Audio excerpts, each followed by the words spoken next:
Selamat sore, Dr. Tono. Sore. Jumpa lagi kita nih. Iya. Apa Gimana? ada breaking news lagi ini?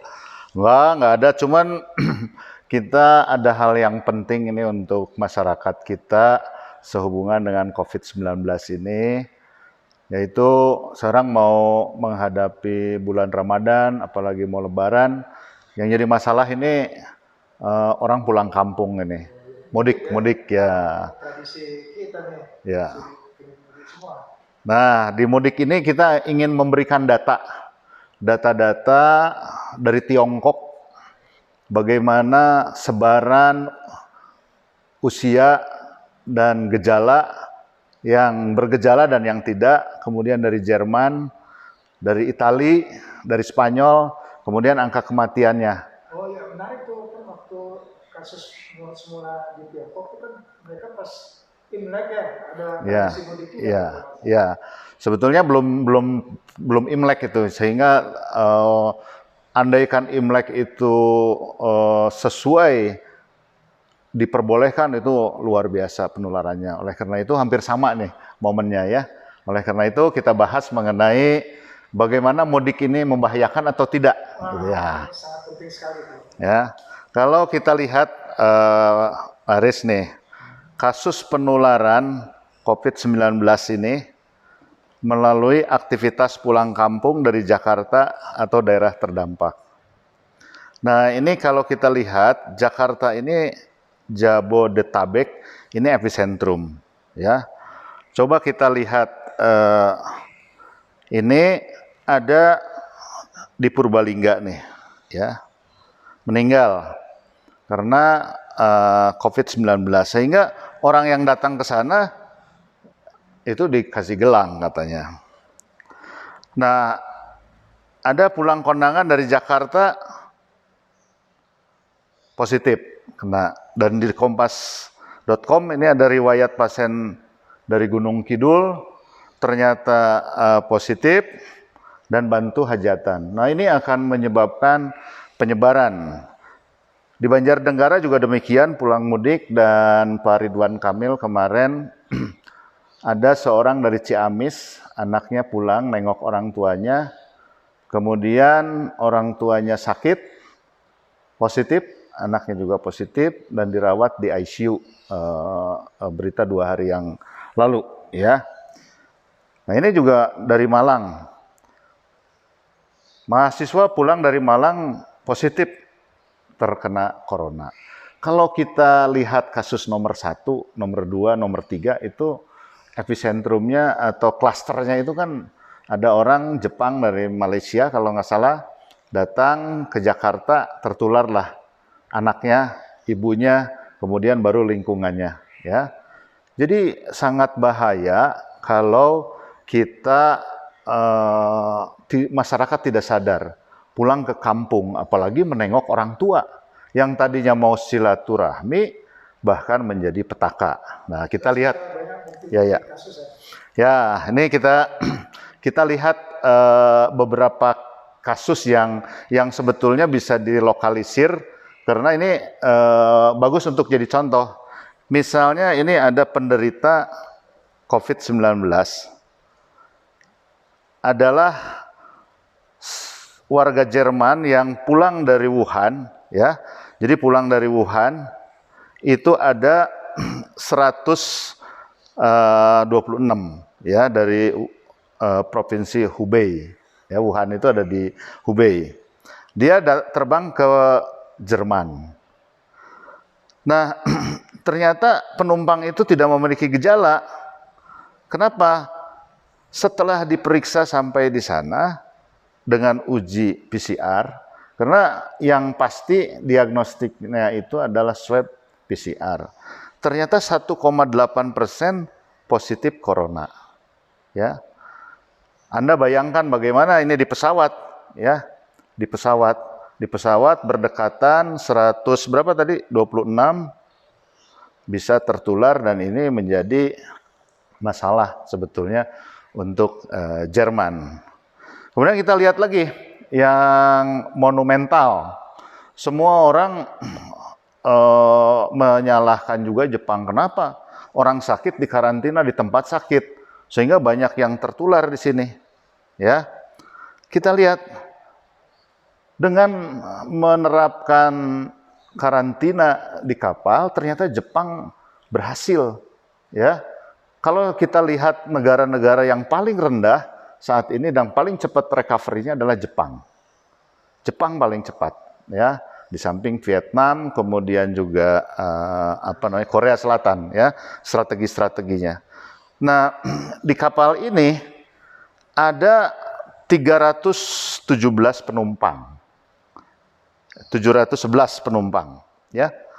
Ternyata ada 634 penumpang positif COVID-19, ya.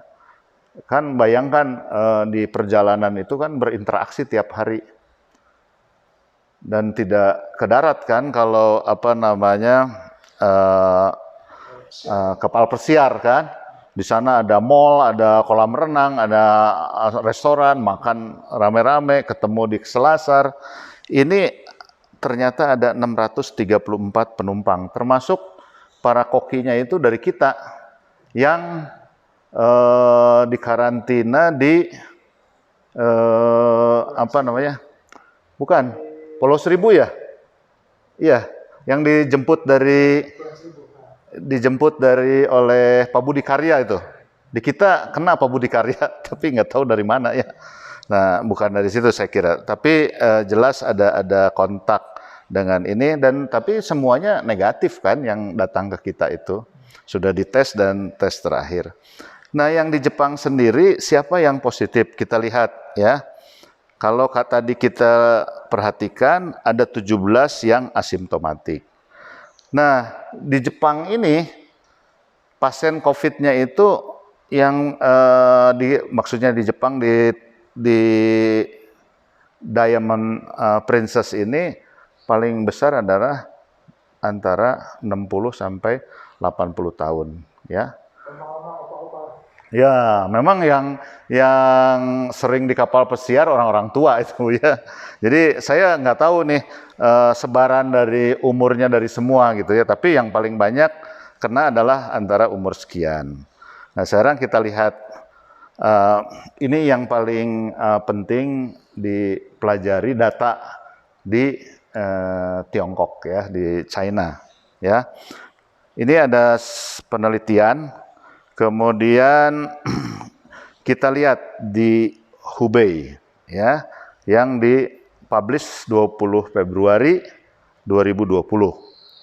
Nah, populasi Cina itu hampir sama dengan Indonesia. Sekarang sedang bonus demografi dia. Oleh karena itu bonus demografi dipergunakan dengan baik sehingga ekonomi Cina itu paling tinggi ya. Kalau kita lihat ekonomi Cina itu sangat tinggi ya produktivitasnya karena sedang bonus demografi.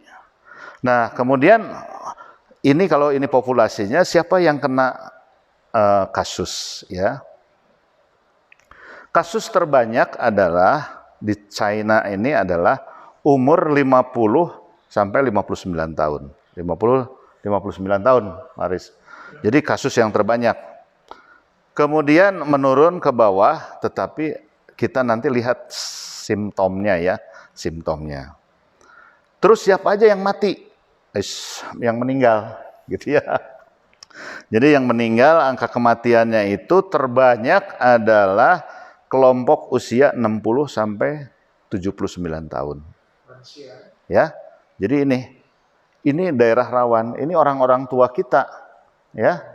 Orang-orang tua kita, om kita di kampung, ada yang di Jawa Barat, Jawa Tengah, Jawa Timur. Ini kalau kita pulang, kita menularkan udah di sini. Dan kalau ini kena, rumah sakit nggak mampu, ya. Rumah sakit tidak akan mampu lagi. Oleh karena itu, sekarang yang positif, walaupun positif gejalanya ringan, tidak dianjurkan dirawat di rumah sakit. Jadi isolasi di rumah, ya. Nah, kita lihat sekarang sebaran pasiennya. Oh, tadi ada satu lagi. Sorry.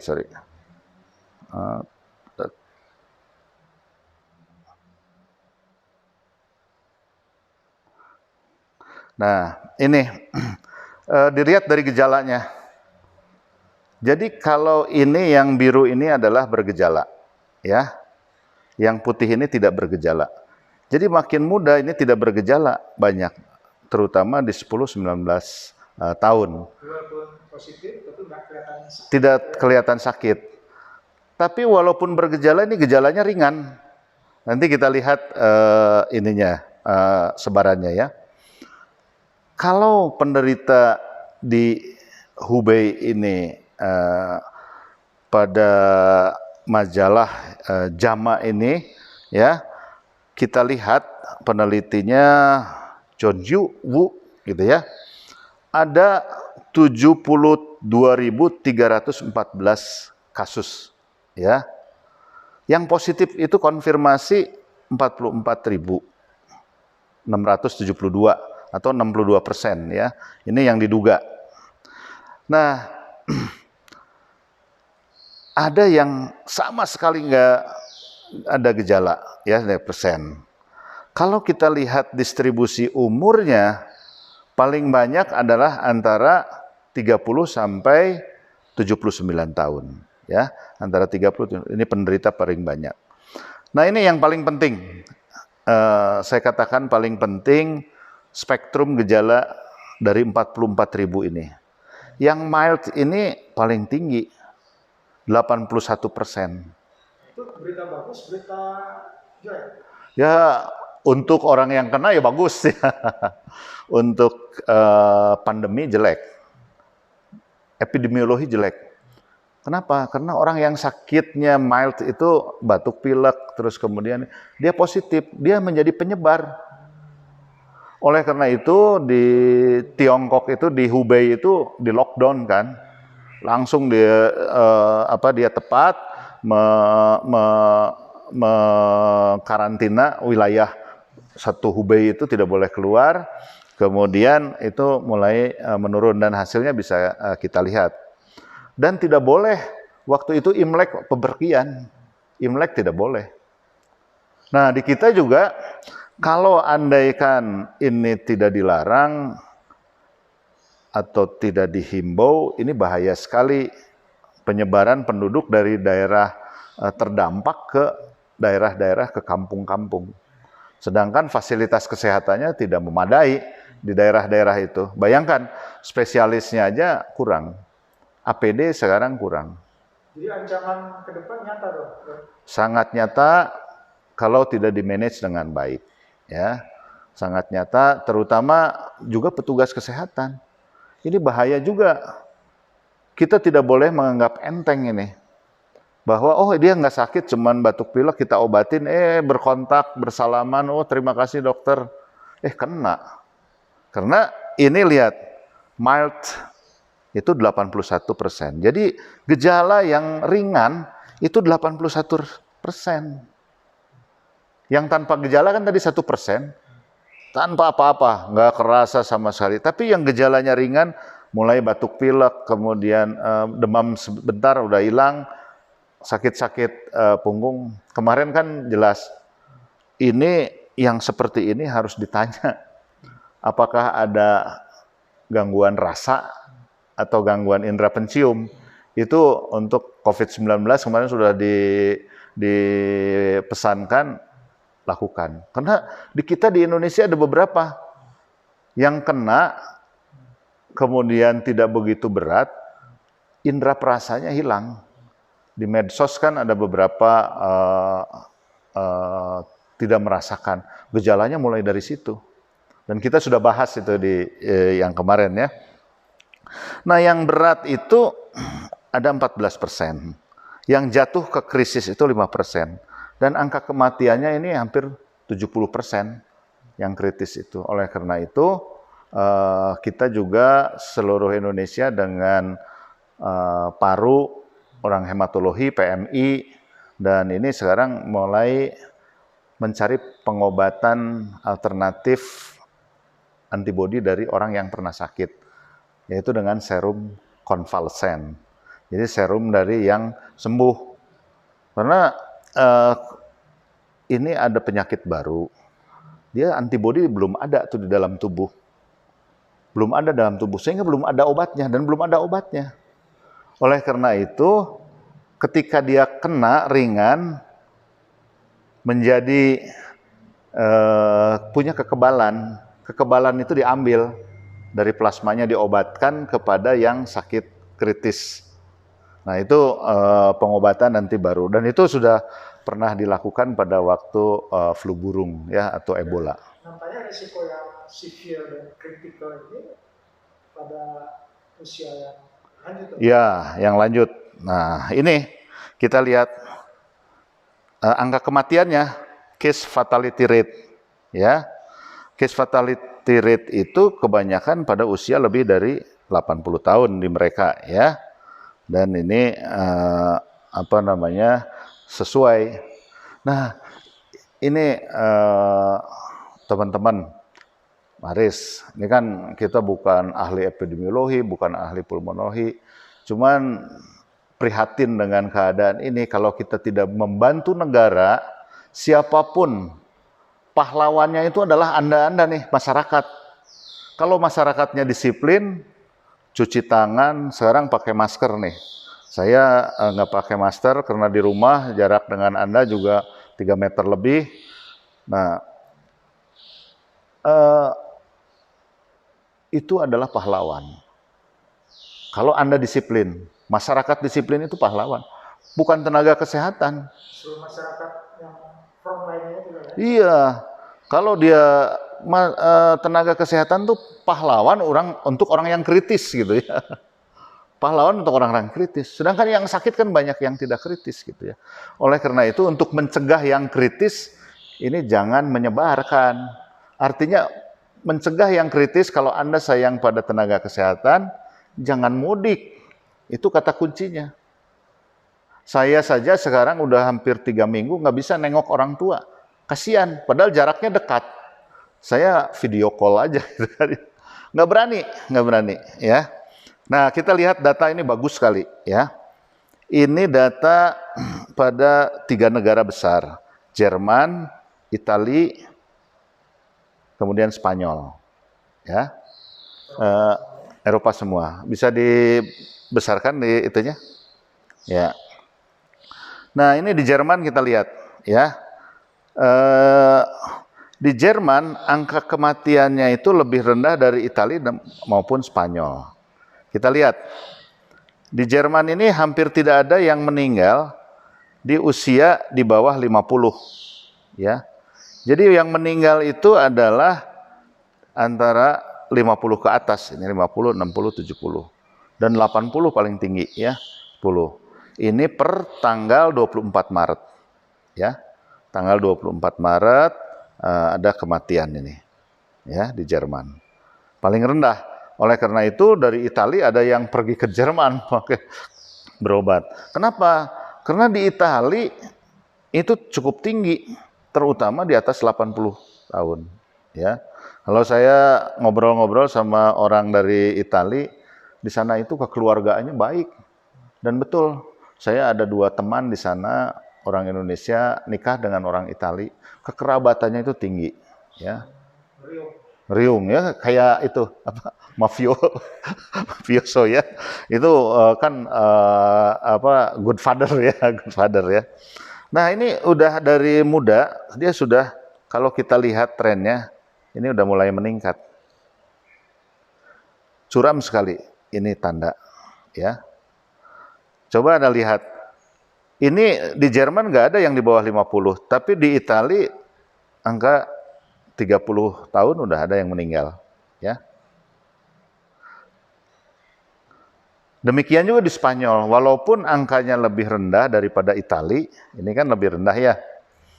Tapi di Spanyol itu orang mudanya ada yang meninggal, jadi grafiknya gini. Ya. Nah, ini paling horor Italia, memang paling banyak di dunia angka kematian Italia nomor 1 sekarang. Cuman nggak tahu nih data Amerika nih. Tadi saya nggak tahu data Amerika berapa yang meninggal ya. Ada 9.000. 9.000 di Amerika ya. Wah, kalah itu pengeboman itu ya. 11 September ya kalah ya. Nah, ini harus dipahami oleh kita semua. Sekarang kita lihat di Indonesia, ya, di Indonesia. Ini datanya 5 April. Hari ini ya 5 April ya. Sekarang 6 April. Oh, 6 April kemarin. Ya. Ini angkanya yang terkonfirmasi ada sekitar 2.200-an. Ya.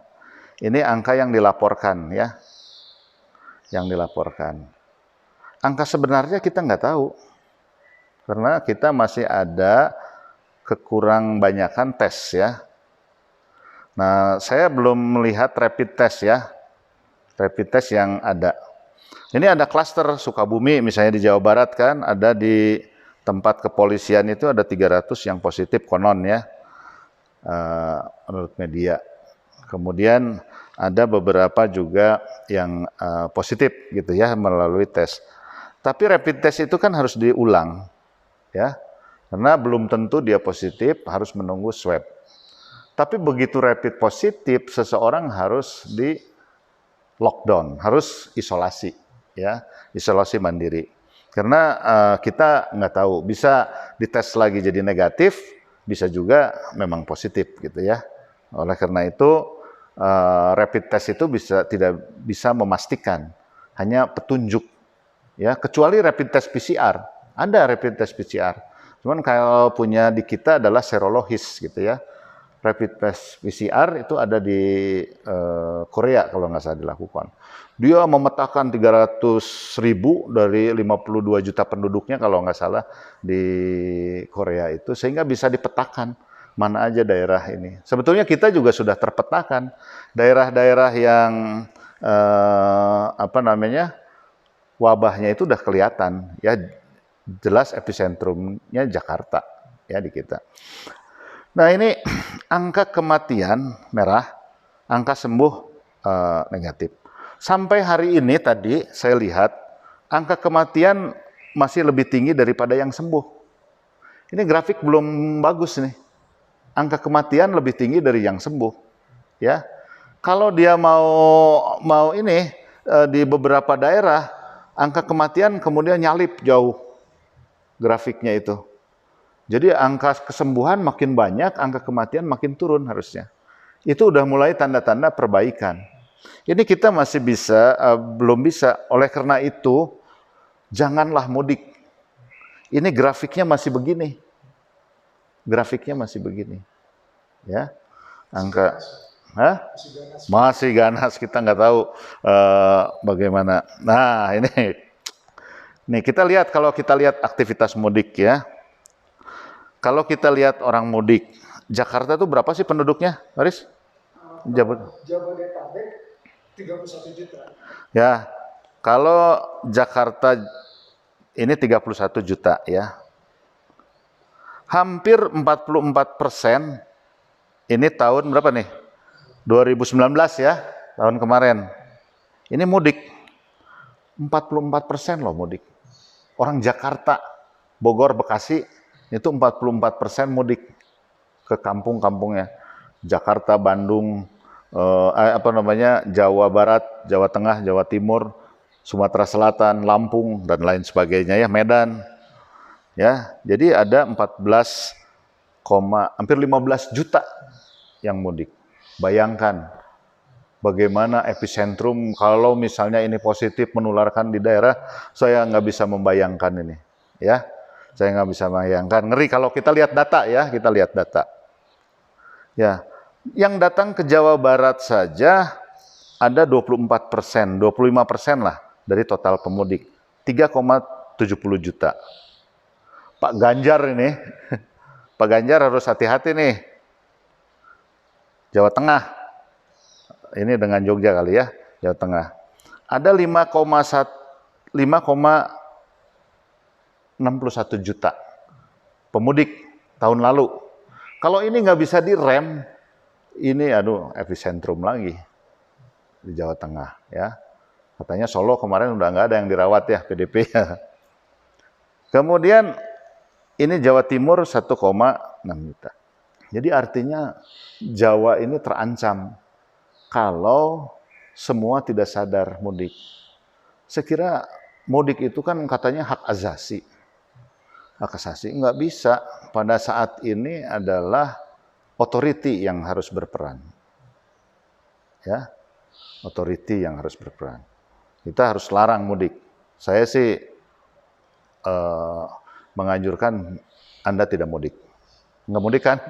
Saya pun nggak mudik nanti, gitu ya. Nah, siapa aja yang mudik ini? Ternyata pakai kereta api. Ini kereta ya, kereta. Nah, apa namanya? Gerak cepat nih pemerintah sudah memberikan kelonggaran untuk mengambil uang. Jadi dikembalikan, tiketnya boleh dikembalikan, diperpanjang saya kira. Bagus.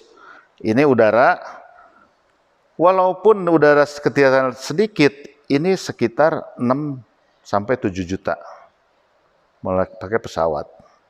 Angkutan laut, angkutan darat kita nggak punya data. Ya, mobil pribadi tentu paling banyak. Ya, nah mobil pribadi ada tulisan hipotesis ini ya. Kenapa orang Jakarta lebih banyak? Karena dia katanya pakai AC. AC tertutup. Dan kuman itu senang di kelembaban yang seperti itu. Daerah dingin, kelembaban seperti itu. Di kantor, di mobil. Di mobil itu bahaya sekali nih. Ya, oleh karena itu saya pernah nulis juga menganjurkan bahwa kita ini mencegah corona ini adalah satu tim. Satu tim. Ibu, bapak, anak, pembantu, asisten rumah tangga, ya, asisten rumah tangga, supir, itu termasuk tim. Jadi semuanya satu kena udah jebol pertahanan kita. Oleh karena itu di dalam keluarga pun harus saling mengingatkan, ya. Ya, masih ada waktunya. Nah, kalau kita lihat sebaran di Indonesia ya. Sebaran di Indonesia ini Jakarta masih ya, Jakarta, Jawa Tengah, Jawa Timur, Jawa Barat ya, paling banyak ya. Nah, ini di Jakarta ini yang sembuh 56, yang meninggal 95 ya. Jawa Barat yang sembuh 12, yang meninggal 28. Ini dari websitenya COVID-19 Go ID ya. Jadi Anda nggak usah lihat hoax, lihat aja ke sini ya. Ini datanya lebih bisa dipertanggungjawabkan. Walaupun data sebenarnya kita belum tahu karena sebaran dari daerah kita belum tahu persis gitu ya. Nah, jadi cegah penularan corona itu tidak mudik, ya, tidak mudik. Jadi kalau mau mudik ya nantilah setelah. Jangan juga sekarang cari start, curi start kan? Nanti takut dilarang mudik, sekarang udah mudik, gitu ya. Dan terbukti Ciamis, Indramayu udah kena, ini kena yang dari mudik itu. Yang korban apa? Orang tuanya masuk ICU, ya. Dan yang sembuh juga mulai banyak nih kita, ya. Alhamdulillah yang sembuh mulai banyak dan itu menjadi pahlawan nanti, ya. Jadi mudik itu tidak memutus rantai. Jadi kalau tidak mudik, Anda memutus rantai penyebaran. Ya. Nah, sekarang kalau di ruang publik, ya, kalau di rumah ya kita tahu ya tidak ada. Kita di rumah nggak pakai masker, tapi begitu keluar rumah, saat ini harus pakai masker. Harus pakai. Mau sehat, mau sakit, prevention, pakai masker. Dan ini anjuran WHO sekarang. WHO. Dulu kemarin awal-awal WHO bilang untuk yang sakit. Sekarang tidak. Karena ada satu negara yang berhasil ini di daerah Eropa Timur, di Ceko. Coba lihat nanti berita. Dia dengan menerapkan disiplin pakai masker, angkanya penyebarannya rendah. Jadi tiap negara tuh punya spesifikasi keunggulan masing-masing bagaimana menangani ini. Nah, sehingga WHO menganjurkan ya udah pakai masker semua dasarnya, ya. Tapi Masker kan jadi langka. Semua berburu, dan yang diburu adalah masker untuk tenaga medis. Sehingga di rumah sakit kekurangan, sulit juga gitu ya. Oleh karena itu, jangan pakai masker untuk operasi, untuk medis. Ya, saya ada nih, ini masker untuk medis nih, ya. Nah, jadi jangan pakai masker ginian. Nah, lebih baik pakai masker kain. Coba dilihat Pak Aris. Nah ini, ya. Tapi masker kain ini harus punya cadangan, tidak satu.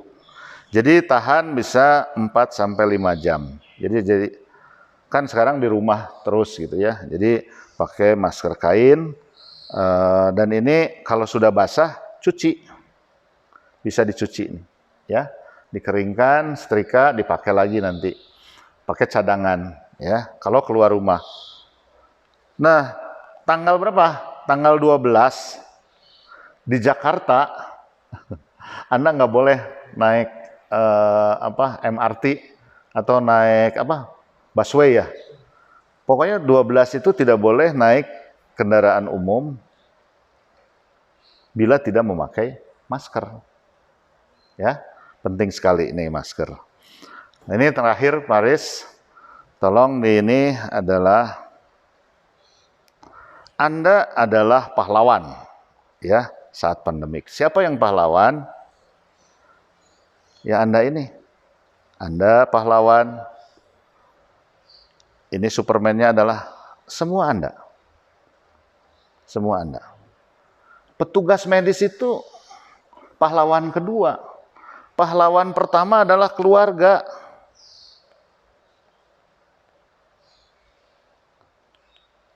Kepala keluarga pahlawan pertama, terdiri dari individu Anda, gitu ya. Kalau satu tidak mudik, ya, Anda pahlawan. Kalau memakai masker di ruang publik, Anda pahlawan. Ya. Kalau menjaga jarak, physical distancing, Anda pahlawan. Dan saya pahlawan karena saya stay at home. Ya. Jangan lupa saya ini cuci tangan. Tadi istri saya mendata, kok cepat sehari. Ini di sabun sehari udah kosong lagi. Artinya memang saya lihat disiplin cuci tangan. 2 jam cuci tangan, 1 jam habis keluar sedikit cuci tangan. Nah ini Anda adalah pahlawan. Semoga kita menjadi pahlawan semua dan menyelamatkan masyarakat Indonesia dari pahlawan zaman dulu bambu runcing, angkat senjata, sekarang mah ya disiplin. Disiplin sendiri, ya. Ini saya membuat sajak nih, Aris. Sajak ini saya buat aku mencari surga. Ini biasanya pagi-pagi ya. Kenapa saya bilang aku mencari surga? Karena saya lihat berita kemarin mudik ya. Mudik tuh enak didengar oleh orang udik. Tapi apakah kau kerja hanya untuk mudik? Kau harus tahu sekarang, mudik haram bagaikan gundik. Tahu kan gundik ya?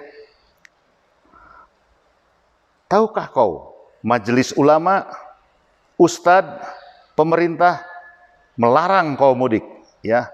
Kau dilarang mudik. Kau baca? Kau dengar berita? Kau ada di pusat corona. Kau ada di pusat corona. Jabodetabek, gitu ya. Ya. Kau bisa membawa petaka. Tadi buktinya sudah ada. Kau bisa membawa petaka. Kau tega membuat keluargamu meregang nyawa. Kau tega membuat keluargamu meregang nyawa. Pasti tidak kan? Jangan mudik. Ya. Kalau kau tak tahu, kau tanya. Inilah media ini. Tadi saya cantumkan data supaya mengerti kenapa tidak harus mudik. Kalau kau tak tahu, kau tanya. Janganlah bodoh kau pelihara. Bodoh kau pelihara. 80% corona tanpa gejala. Dan itu kenapa ini menjadi pandemi? Kenapa ini menjadi repot? Karena 80% tanpa gejala. Jadi menular ke seluruh dunia. 190 negara sekarang sudah positif terdampak. Ini pandemi yang paling hebat dibanding tahun 18, ya 100 tahun yang lalu. Kau mudik, pembawa bencana. Kau jadikan corona petaka untuk keluarga tercinta. Sadarkah kau? Sadarkah kau? Bila kau pembawa bencana, pantaskah kau masuk surga? Pantaskah kau masuk surga? Demikian, selamat sore. Assalamualaikum warahmatullahi wabarakatuh.